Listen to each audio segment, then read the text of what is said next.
अभी कुछ देर पहले भारतीय जनता पार्टी के वार्ड नंबर 12 के कार्यालय का उद्घाटन हुआ है। मेरे सामने यहाँ पर अलवर के विधायक संजय शर्मा और उमरेन पंचायत समिति के संयोजक देशराज वर्मा और तमाम कार्यकर्ता अपनी बात कर रहे हैं।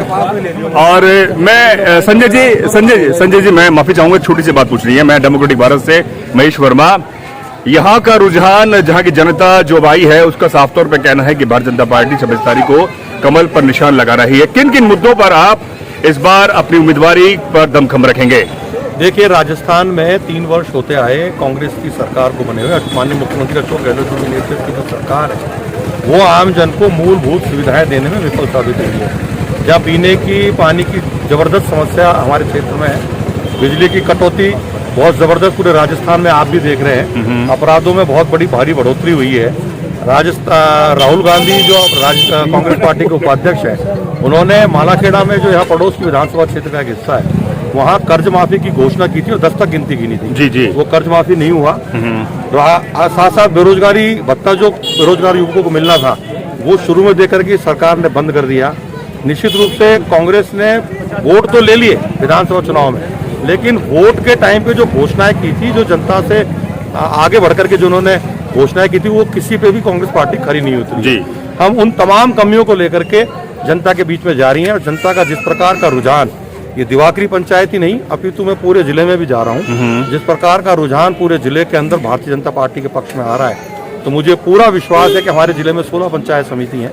16 पंचायत समितियों में अधिकांश में भारतीय जनता पार्टी का प्रधान बनेगा और जिला प्रमुख भी भारतीय जनता पार्टी का बनने जा रहा है। क्या आपको लगता है कि मात्र कार्यकाल जो 2.5 साल का बचा है, क्योंकि सरकार का जो राज्य सरकार का जो कार्यकाल भी लगभग 2.5 साल है और जो जिला पंचायत समिति का भी कार्यकाल सरकार के समानांतर ही चलता है, ऐसा हमारे विधान में है। क्या आपको लगता है कि क्या इन कार्यकाल में, जो बचा हुआ कार्यकाल में, विकास हो पाएगा?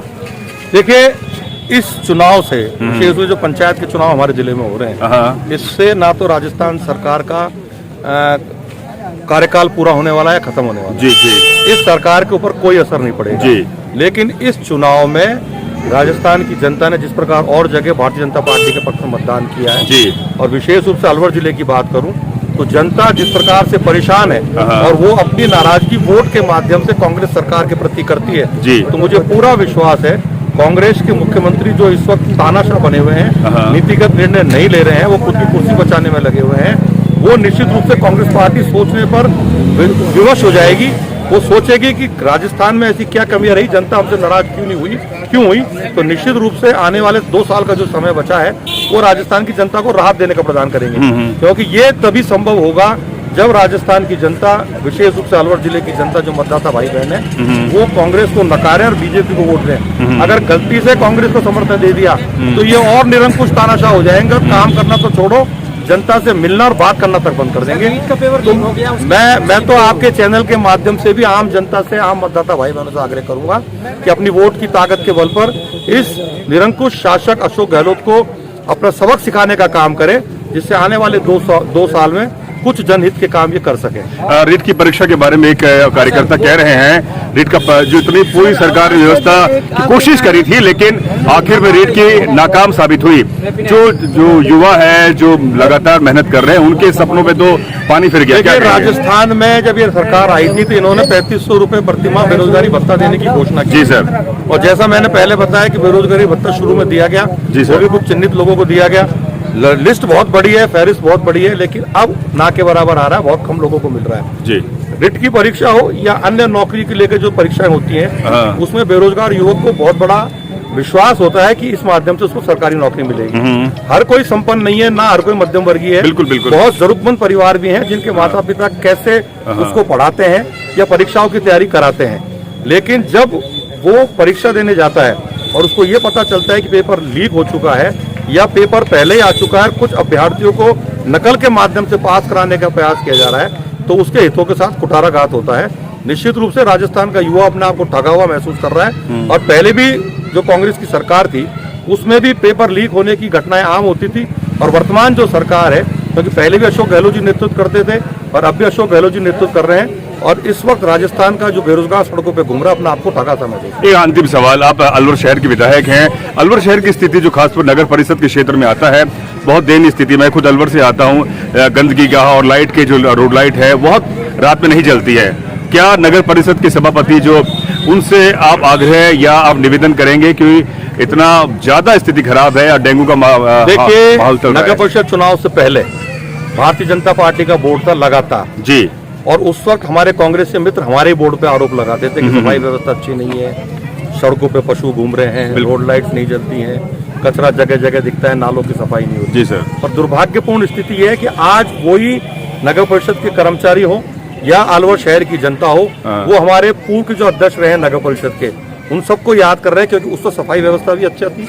डोर टू डोर कचरा उठाने की जो गाड़ियां घूमती थी वो लगातार हर घर पे जाके कचरा उठाती थी। आवारा पशुओं को पकड़ने का काम नगर परिषद के कर्मचारी मुस्तैदी से करते थे। नालों की सफाई नियमित होती थी, रोड लाइट्स भी ठीक होती थी। रोड बहुत बड़ी मात्रा में 2013 से 18 में जो वसुंधरा राजे जी की सरकार थी उसमें नई रोड लाइट्स भी लगाई गई थी। लेकिन दुर्भाग्यपूर्ण स्थिति अब ये हो गई है कि नगर परिषद सभापति जी का अपने ही प्रशासनिक लवाजमे पे कोई वो उनका अधिकार नहीं रहा, ना उनका कोई इस प्रकार का है कि उनकी कोई बात मान रहा हो। जब दुर्भाग्यपूर्ण स्थिति है कि आप कांग्रेस की ही चेयरमैन है, कांग्रेस की ही सरकार है, प्रशासनिक अधिकारी कर्मचारी उनके सुनते नहीं है। साथ ही साथ जहाँ तक राजस्थान विधानसभा की बात है, जनप्रतिनिधि होते हैं कि नाते मैंने राजस्थान विधानसभा में हमारी रोड लाइट का मुद्दा भी उठाया। जी सर। तो राजस्थान की सबसे बड़ी पंचायत है जहाँ मुझे अधिकार है बोलने का, बिल्कुल। और मेरा धर्म भी है कि मेरी शहर की जनता की आवाज को मैं उठाऊं। मैंने रोड लाइट्स का मुद्दा वहाँ उठाया, मैंने सफाई व्यवस्था का मुद्दा वहाँ उठाया, मैंने आवारा पशुओं को पकड़ने का मुद्दा वहाँ उठाया। साथ ही साथ जो ऑटो टिप्पर हमारे 50 या 65 वार्ड हो गए, उनको बढ़ाने की संख्या मैंने वहाँ हमारी विधानसभा के अंदर मैंने वो मुद्दे उठाई। जो सड़कें सीवरेज के कारण या अमृत जल योजना के टूट गई, क्षतिग्रस्त होगी, उनको ठीक करने का मुद्दा मैंने उठाया। लेकिन दुर्भाग्यपूर्ण स्थिति ये है कि वहाँ भी सुनने वाला कोई नहीं है। मैं आपको पहले भी निवेदन कर चुका हूँ, दोबारा निवेदन कर रहा हूँ। कांग्रेस सरकार राजस्थान में हर मोर्चे पर विफल साबित हुई है और राजस्थान की जनता टकटकी उठाए 2023 के विधानसभा चुनाव का इंतजार कर रही है और निश्चित रूप से भारतीय जनता पार्टी को पुनः सरकार लाने के लिए बहुत बहुत शुक्रिया, बहुत बहुत शुक्रिया। मेरे साथ थे यहाँ पर भारतीय जनता पार्टी के क्या सवाल है, पूछिए। ये सवाल था कि ये विधानसभा क्षेत्र में तो दिवाकरी शहर में लगता है और वैसे ग्रामीण में ग्राम पंचायत में आता है, तो इसको नगर परिषद में मिलाने का क्या प्रावधान? बहुत अच्छा सवाल है। अरे एक मिनट, टेक्निकल सवाल है, टेक्निकल। जैसे ये विकास का अरे सर, ये बहुत अच्छा टेक्निकल सवाल, अच्छा सवाल, बहुत अच्छा प्रश्न किया। मैं जब इस क्षेत्र में वोट मांगने आया था जी सर, विधायक के चुनाव के टाइम पे आपका समर्थन प्यार मुझे मिला, तो उस वक्त भी ये मांग यहाँ पे आई थी। बिल्कुल। और मुझे बताते हुए आपको बड़ी खुशी है, आप अखबार पढ़ते बताते हुए खुशी है कि जब मैं पहली बार सदन में गया तो मैंने इनकी मांग पुरजोर तरीके से वहाँ उठाई।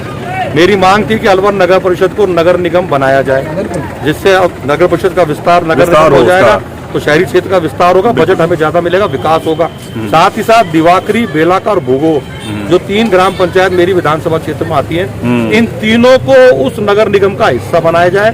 जो मूलभूत सुविधाएं चाहे सफाई से संबंधित हो, ऑटो टिपर से संबंधित हो, विशेष रूप से जन्म मृत्यु प्रमाण पत्र बनाने में जो परेशानी, शहरी विकास आपके साथ साथ जो सूर्य नगर में लोग रहते हैं उनको विशेष रूप से परेशानी आती थी, वैशाली के लोग विशेष रहती, ये तमाम बातें मैं विधानसभा में उठा चुका हूँ। मैंने क्वेश्चन भी लगाया और मुझे बताते हुए खुशी है कि सरकार का जो जवाब आया उसमें सरकार का ध्यान भी इसको नगर निगम बनाने की ओर है, क्योंकि हमारी जनसंख्या के आधार पर नगर निगम बनेगी। बिल्कुल। पहले 2011 में जो जनसंख्या थी और अब 2021 में जो जनसंख्या है उसको भी हम पूर्ति कर रहे हैं, उस शर्त को भी हम पूरा कर रहे हैं और बहुत जल्दी अलवर नगर परिषद नगर निगम में बन करके आप सबको तमाम सुविधाएं मिलेंगी जो शहरी क्षेत्र की जनता को मिलती है। बहुत बहुत शुक्रिया। तो ये थे मेरे साथ अलवर शहर के विधायक संजय शर्मा, जिन्होंने अपनी बेबाकी से अपनी बात रखी है। सवाल लगातार हैं, चुनाव में सवाल भी उठते रहेंगे, लेकिन मूल सवाल यह है कि वार्ड नंबर 12 में जो उम्मीदवारी राजबाई ने जो रखी है उसमें क्या स्थिति होने